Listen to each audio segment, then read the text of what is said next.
2주일 전입니다. 복음적인 그리스도인들에게는 아주 반가운 소식이 미국 전역의 뉴스를 통해서 전해졌습니다.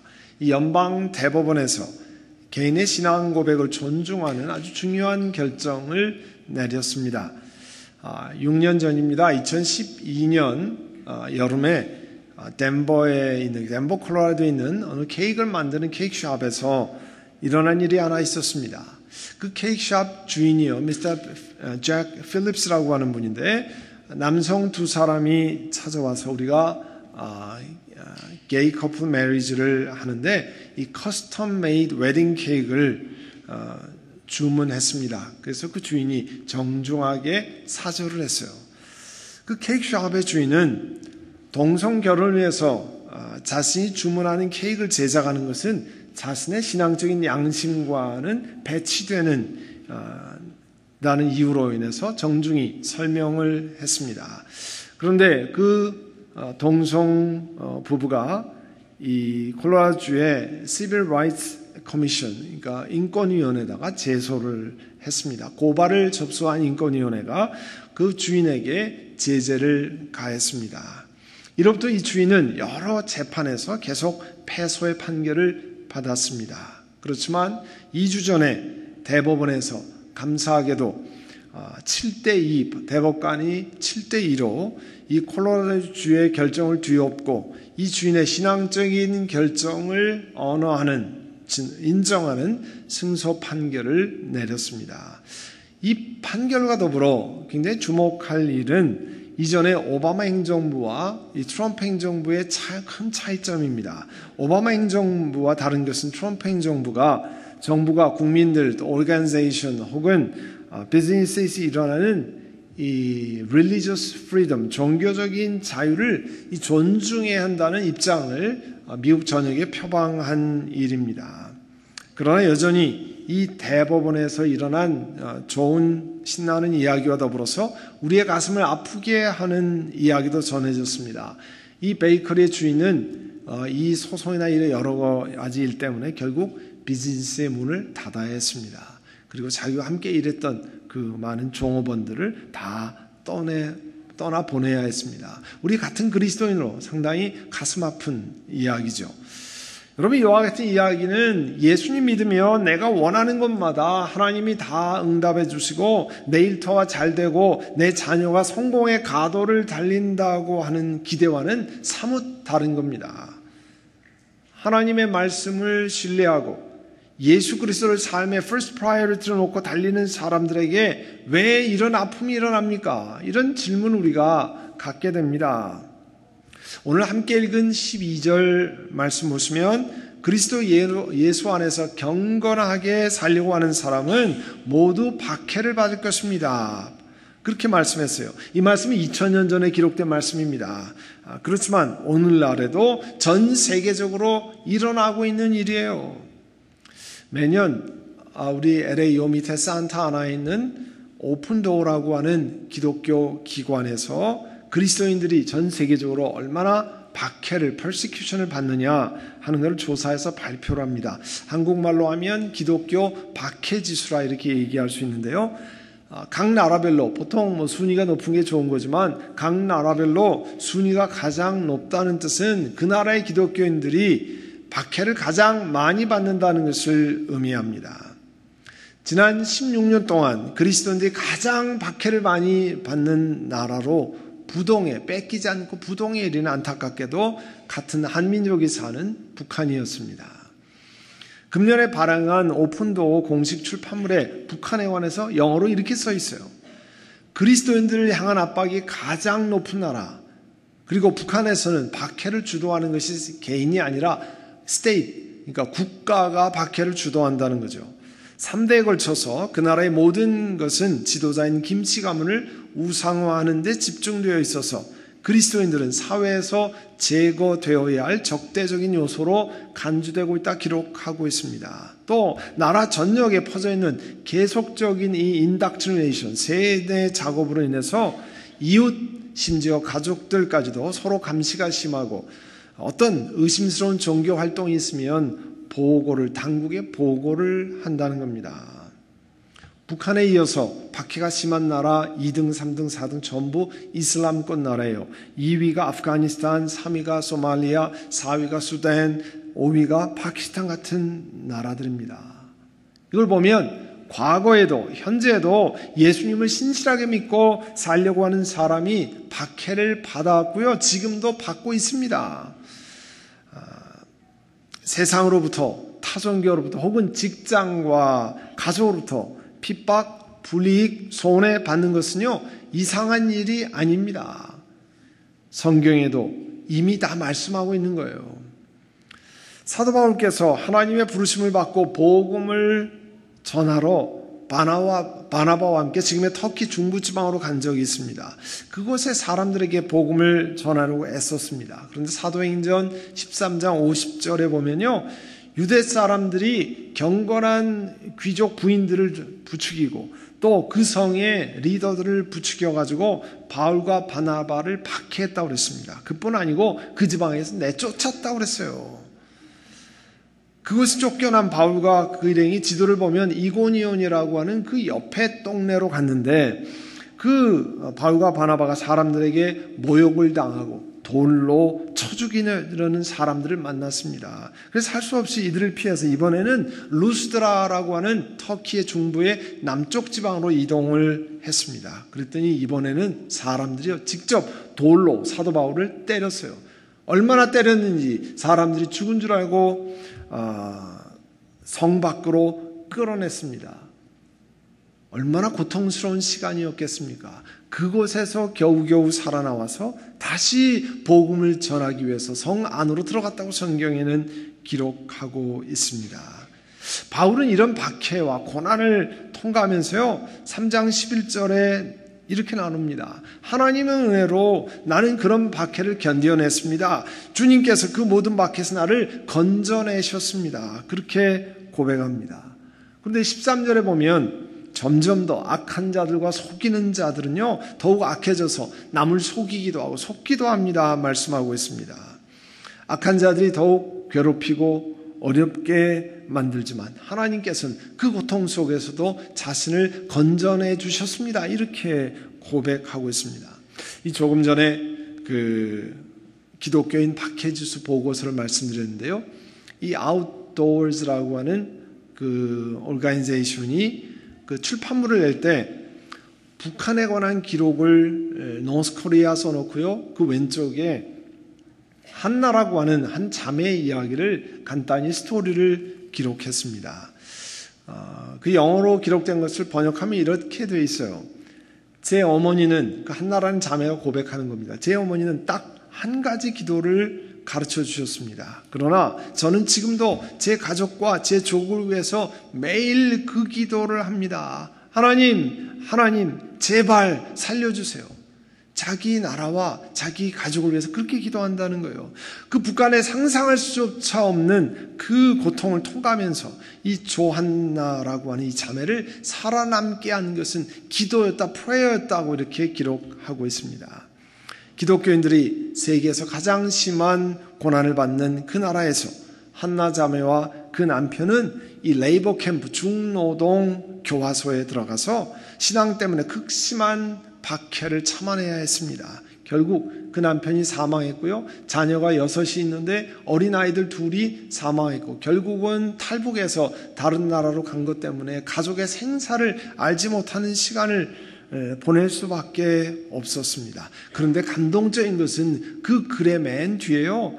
이런 여러 종류의 시험에도 불구하고 그녀가 가진 예수님의 끝없는 사랑에 대한 신뢰, 그 예수님이 끝없이 사랑한다고 하는 그 신뢰는 지금도 계속되고 있습니다. 고백하고 있습니다.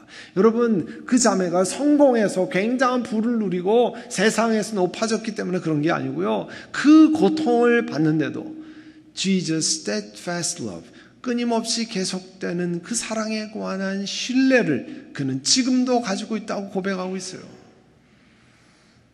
여러분, 사도 바울은 고난과 박해를 누구보다 많이 통과한 사람입니다. 아까 말씀드렸잖아요. 돌에 맞아서 거의 사람들이 죽었다고 갖다가 버렸습니다. 그 정도로 많이 고통을 받은 사람이잖아요. 그런데 사도 바울이 다른 사람에게 내가 경험해 보니까 이 복음을 전하는 일은 이게 할 게 못 됩니다. 여러분은 절대 아예 들어오지 마십시오. 이런 일을 하지 마십시오. 이렇게 얘기한 게 아닙니다. 그는 이렇게 얘기할 그 고통스러운 것 하지 마십시오. 얘기할 법도 한데 로마서 8장 13절에 현재 우리가 겪는 고난은 장차 우리에게 나타날 그 영광스러운 거에 견주어 보면 아무것도 아닙니다. 그렇게 고난을 많이 받았는데도요. 자기가 경험할 영광에 비하면 아무것도 아닙니다라고 사람들에게 이야기하고 있습니다. 왜 그래요? 하나님 말씀을 통해 그가 확신하고 바라보는 하나님의 영광이 훨씬 더 크기 때문에 그렇다는 거예요. 오히려 디모데에게 이런 고난을 극복하는 방법을 가르쳐 있습니다. 피해라, 도망가라. 아예 이 복음 전하는 일 하지 마라. 이렇게 말씀드린 게 아니고요. 오히려 내가 말씀을 배워, 성경 말씀을 배워 굳게 믿고 있는 그 진리 안에 머무르는 것이 그 방법이다라고 말씀하고 있습니다. 여러분, 디모데는 성경을 사도 바울에게 배우지 않았습니까? 바울이 디모데를 자기 영적인 아들이라고 불렀잖아요. 또 디모데후서 1장 5절에 보면 디모데의 외할머니 로이스, 어머니 유니게 속에 있던 믿음을 기억한다고 그랬습니다. 그러니까 디모데는 어렸을 적서부터 할머니, 외할머니, 엄마로부터 말씀을 배웠다는 것을 우리가 간접적으로 알 수 있습니다. 그런데 바로 배우는 그 말씀이, 성경이 그리스도 예수를 믿는 믿음으로 말미암아 그대에게, 디모데에게 구원에 이르는 그 모든 밖에서 건져냄을 받을 수 있는 그런 지혜를 줄 수 있다라고 말씀하고 있습니다. 그래서 디모데가 배웠던 그 진리 안에 굳건히 머무르라 하는 거예요. 이처럼 성경 말씀을 알아야 그 말씀 안에 뿌리를 내려야 합니다. 하나님 말씀을 배우기 위해서 성경을 배우는 기회에 시간을 여러분 내야 됩니다. 그런 기회가 있으면 어떻게 하든지 배워서 그 말씀에 뿌리를 내려야 합니다. 제가 지난 주일에 주일 예배가 도대체 뭐냐 하는 것을 말씀드렸잖아요. 예배는 오늘도 그렇지만 하나님께 찬양을 올리고 우리의 기도와 회개를 올리고 또 설교 후에 우리가 준비한 우리의 삶이 담겨져 있는 물질을 하나님 앞에 올리면 하나님이 세우신 강단의 설교자를 통해서 하나님의 뜻을 전달하신다고 말씀드렸습니다. 그래서 개인적으로 성경을 읽든지 성경을 공부하든지 예배 시간에 설교로 듣든지 하나님의 말씀은 그 어느 경우에도 우리 그리스도인들을 교훈하고 책망하고 바르게 만들고 의로 교육시킵니다. 어제 새벽에요, 우리 미디어에 관한 특별한 특강 시간을 가졌습니다. 그런데 그 강사께서 말씀하신 것은 현대 문화가 노래든지 드라마든지 뭐 이런 것가 자꾸 사람을 음란한 쪽으로 몰고 간다는 거예요. 가정을 파괴하는 쪽으로 몰고 간다는 겁니다. 자, 구약 창세기 39장에 보면 요셉의 이야기가 나옵니다. 요셉이 이집트 경호대장 보디발의 집에 팔려갔잖아요. 노예로 팔려갔잖아요. 그리고 그 안에서 요셉이 당한 일을 성경 읽으면 음란한 것으로 치닫는 이 문화 속에서 우리 그리스도인들이 어떻게 살아야 하는 문제를 교훈하고 있습니다. 경호대장의 아내가 요셉을 유혹했습니다. 그는 대단한 파워가 있는 여성이었습니다. 요셉은 노예였어요. 사실은 거절하기 어려운 유혹이었습니다. 잠자리를 같이 하자는 강력한 유혹이었습니다. 그렇지만 창세기 39장 9절에 보면 그런데 내가 어찌 이런 나쁜 일을 저질러서 하나님을 거역하는 죄를 지을 수 있겠습니까? 그렇게 할 수 없습니다. 고백했습니다. 그가 자신이 하는 일이 하나님 앞에 도대체 어떤 의미를 가지고 있는가를 돌아보는 사람이었습니다. 요즘은요, 하나님이 어떻게 보시는가 지켜보라고 얘기하지 않잖아요. 당신들 둘이 합의되면, 둘이 좋으면, 세상이 괜찮다고 그러면 다 괜찮은 거라고 얘기합니다. 그러나 이 요셉은 하나님이 나를 어떻게 보시는가를 관심을 두고 있었습니다. 하나님 말씀은 히브리서 13장 4절에도 가정에 관해서 이렇게 말씀합니다. 모두 혼인을 귀하게 여겨야 하고 잠자리를 더럽히지 말아야 합니다. 음행하는 자와 간음하는 자는 하나님의 심판을 받을 것입니다. 그래서 잠자리를 같이 하는 것은 결혼 안에서만 혹은 싱글은 정절을 지키는 것, 이런 것이 성경적인 가르침입니다. 여러분, 세상에서 가르치지 않는 성경적인 세계관, biblical worldview가 있다고 하는 사실을 하나님 말씀을 전합니다. 세상이 다 이렇게 하는 거야. 한국 문화는 이렇게 하는 거고 미국 소사이티는 이렇게 하는 거야. 여러분, 예수 믿는 우리들은 그게 중요한 게 아니야. 성경이 뭐라고 말씀하느냐를 들어야 되잖아요.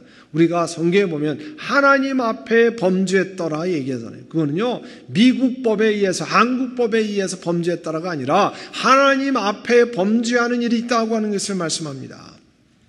어제 잠언서 16장 11절의 단어에 관해서 물어보신 분이 있어요. 잠언서 16장 11절에 뭐라고 되냐면 정확한 저울과 천평은 주님의 것이며 주님의 주머니 속의 저울추도 다 그분이 만드신 것입니다. 천평은요, 쉬운 우리말로 바꾸면 이 접시로 된 저울이에요. 뭐 금은방이나 이런 데 가면 양쪽에다 이렇게 금을 올려놓고 이렇게 달잖아요. 이런 저울이에요. 오래전에 한국에서는 엿 바꿔 먹으려면 이 쇠부치 같은 걸 가지고 나가면 이렇게 달아가지고 이거 얼마 이래가지고 하잖아요. 또 부처샵 고기 정육점에 가면 어떡합니까? 돼지고기 소고기를 달아서 하는데 600g에 뭐 한 근이었으면 한 근, 두 근, 세 근 주세요 하면 다 알립니다. 문제가 되는 것은 한 근에 600g을 줘야 되는데 조작을 해서 550g으로 만들어 놓고 한 근이라고 계속 팔면 주인이 돈 벌고 뭐 이런 것 때문에 신문에 나고 맨날 그런 얘기했습니다. 왜냐하면 저울이 정확지 않으면 많은 사람에게 손해를 끼치고 그것으로 경제적인 이득을 취하기 때문인데요. 바로 유대 사회도 똑같은 일이 저울을 달면서 그런 일이 있었던 것 같아요. 그래서 하나님이 그 저울추도 다 보고 계신다고 하는 말씀을 전달하고 있는 것입니다. 우리 모두가 경제 생활을 하기 때문에 일터나 직장에서나 경제적인 손실에 관해서 사람들이 대단히 민감합니다. 내가 땀은 적게 흘리고 경제적인 대가는 많이 받기를 원하는 거예요. 사람이 그런 마음이 있잖아요. 그냥 잠깐 질끈 눈 감고 모른 척하면 내 이익이 커진다고 생각하면 그냥 지나가고 이런 경우가 많습니다. 그런데 하나님은 잠언서 16장 8절에 뭐라고 말씀하냐면 의롭게 살며 올바르게 살며 적게 버는 것이 불의하게 살며 많이 버는 것보다 낫다고 그랬습니다. 세상에는 뭐라고 말해요? 많이 버는 게 좋은 겁니다. 어떻게 하든지 많이 버십시오. 성경은 올바로 행하며 적게 버는 것이 불의하게 행하며 많은 것보다 더 낫다는 겁니다. 여러분, 현대를 살아가는 사람들은요, 점점 남들이 하는 충고 안 들으려고 합니다. 이럴 때일수록 우리는 하나님 말씀에 귀를 기울여야 해요. 하나님 말씀이 세상의 가치관에 물들어가는 우리를 책망합니다. 세상 사람들이 다 하는 방법, 다 이렇게 사는 거야.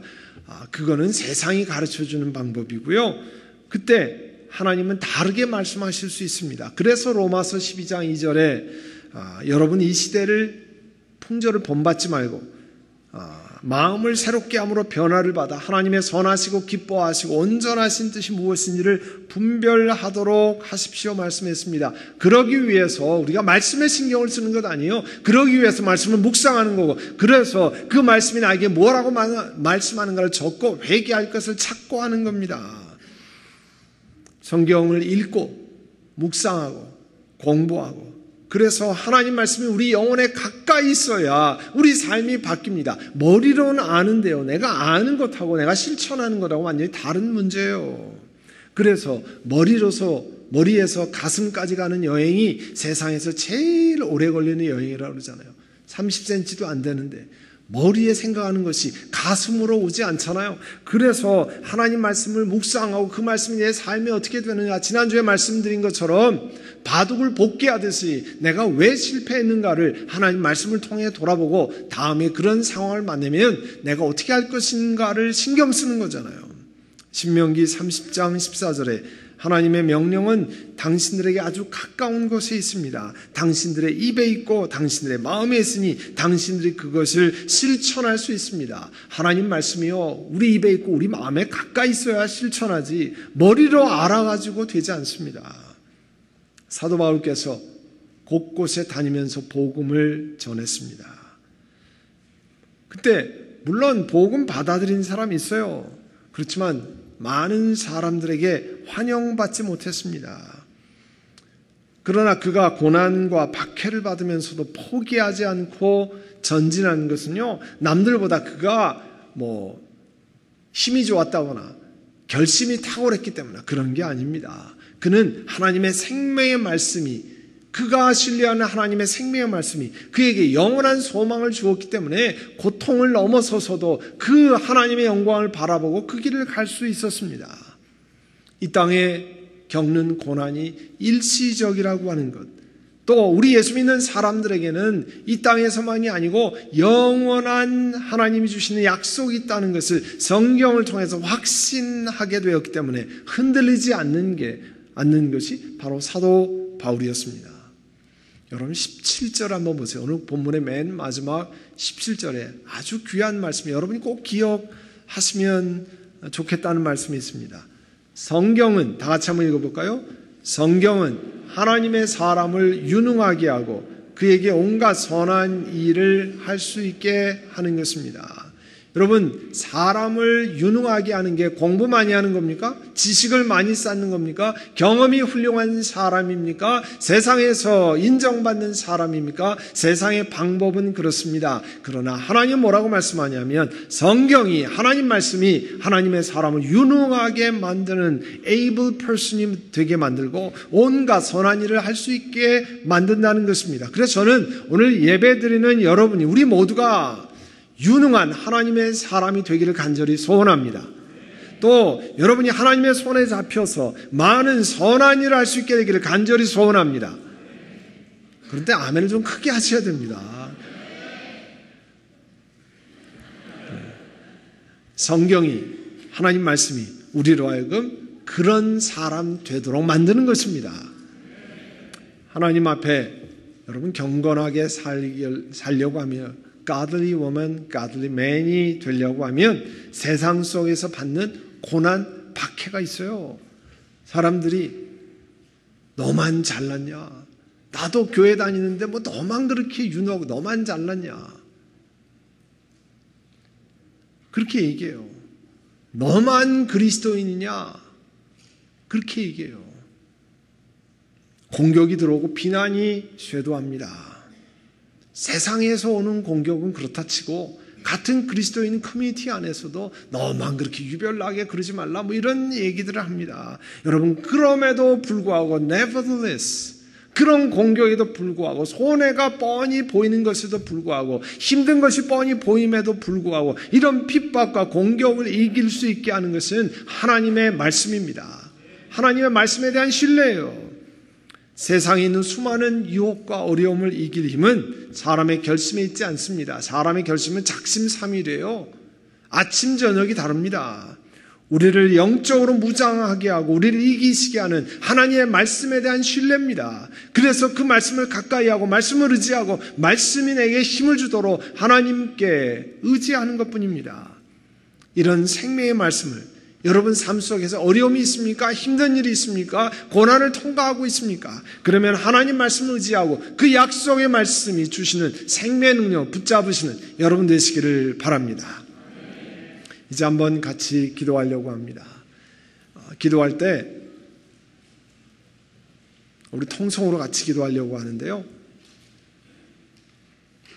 내가 어려움 있으면 불평은 많이 했지만 그 속에서 하나님을 의지하고 하나님의 말씀을 신뢰하는 일은 하지 않았던 거 회개하고 그 속에서 하나님 가르치시는 것이 뭡니까? 내가 하나님께 의지하고 하나님 주시는 힘을 얻어서 내가 넉넉히 통과할 수 있기를 원합니다. 그런 은혜를 주시기를 원합니다. 그리고 성령 하나님께 의지해서 내가 머리로만 아는 거 말고 내 삶 속에, 내 말 속에, 내 행동 속에 하나님의 능력에, 하나님 말씀의 능력이 나오게 하시기를 원합니다. 하나님의 사랑이 내게 있기를 원합니다. 넉넉히 감당할 수 있고 통과할 수 있는 그런 은혜를 주시기를 원합니다. 우리 이 시간에 함께 우리 통성으로 같이 기도하겠습니다. 사랑하는 주님, 은혜를 감사합니다. 우리 삶을 돌아보며 하나님 말씀을 우리 심령에 새기지 못하고 그 말씀을 실천하지 못하고 머리로만 아는 때가 많았던 것을 하나님 앞에 회개합니다. 하나님 말씀을 우리 삶에 적용해서 그 말씀을 실천하지 못한 저희들을 불쌍히 여겨 주시옵소서. 더욱더 이제 하나님께 의지하며 성령 하나님 우리를 새롭게 하셔서 하나님 말씀대로 어려움을 통과하고 말씀을 의지해서 그 말씀이 우리를 살려내고 그 말씀이 우리 영원한 영광을 바라보며 나아갈 수 있는 힘을 주신다고 하는 것을 믿고 나아가게 하여 주시옵소서. 많은 고통과 아픔 속에 있는 가정들 하나님 말씀을 믿고 하나님 말씀대로 실천하는 은혜와 힘을 허락하여 주옵소서. 예수님의 이름으로 기도드립니다. 아멘.